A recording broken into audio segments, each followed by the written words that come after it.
Alright, hey guys, this is SkiStam, welcome to another video, and today I'm gonna be telling you some Minecraft news, and it is about the end in 1.9. So they're gonna add a lot of stuff in the 1.9 update, which they announced in Minecon 2015. So if you didn't see that, there's a lot of interesting stuff they're gonna add to the end. So what they have wanted to do with the end is that they wanted to expand and make the whole end infinite, because they wanted to sort of match all of the other dimensions. It's been the only dimension which has been non-infinite, I guess. So after you have defeated the Ender Dragon in the new end, you will get the end gate, that they call it, and it looks like this. And as you can see, it's only 1 block tall. So how are you gonna get into that? Well, as you can see here, they use ender pearls to get in, which, yeah, that's pretty much the only way to get in. So that's kind of smart, because there's sort of an infinite source of that ender pearls in the end. But this is what will take you to the new end city, as they call it. That's the current programmer name. That's what they said. So the first thing you will see in this city is a bunch of big plants that are purple, and then you will see a big dungeon. So this new dungeon, it has it's all built with new blocks, they said. So they said that the new dungeon, it's all built with new blocks. They didn't want to reuse previous blocks.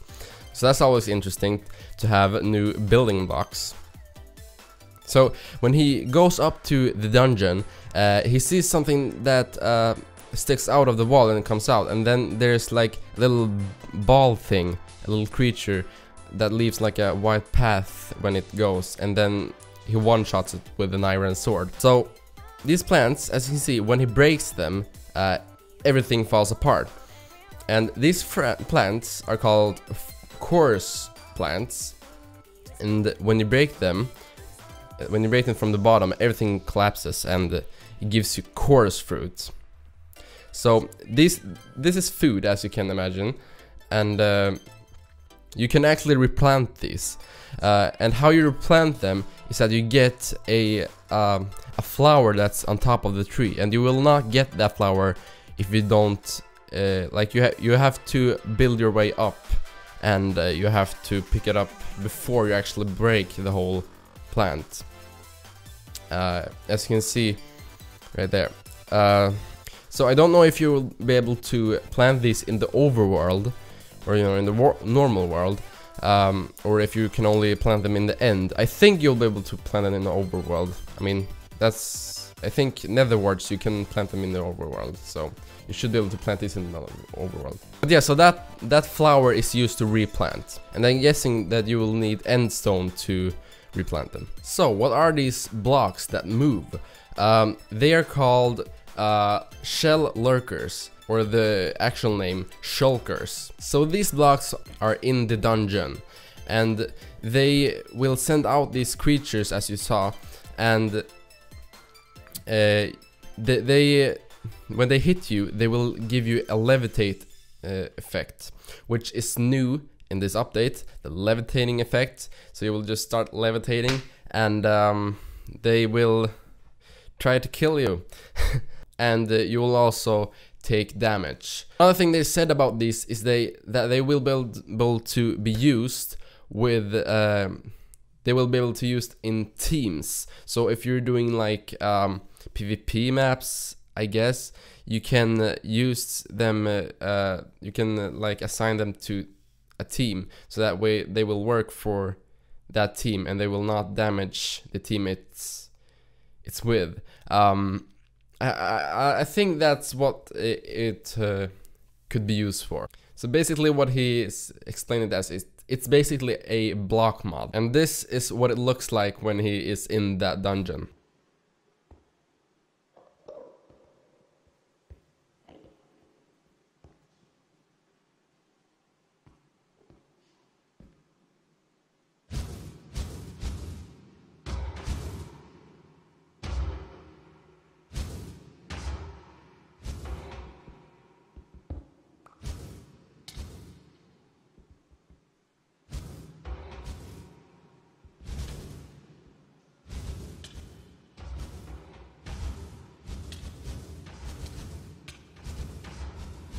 What you can actually get from these dungeons, we don't know. Like, I guess you're supposed to get to the top of the dungeon, and up there you might get some kind of reward. I don't know. It's probably gonna be like just chests, and they will have items that, just like in a regular dungeon that can be in the underground. Also, something that I should have said in the beginning, but that isn't really too interesting, is that the pillars, the tallest one in the end, they will have cages, so you can't actually just shoot them with arrows. You will have to walk up to them, or like build up to them, and you'll have to destroy them like that to make it a lot harder to kill the Ender Dragon, because yeah. But the lower ones, the shorter ones, I mean, they will not have cages. You will be able to just shoot them. But that was a bit less interesting, so I just took that in at the end. So I hope you enjoyed that. If you didn't, you can leave a like to show that you liked it, and you can subscribe to see more of my videos. And yes, my name is SkiStam, and I'll see you in the next video.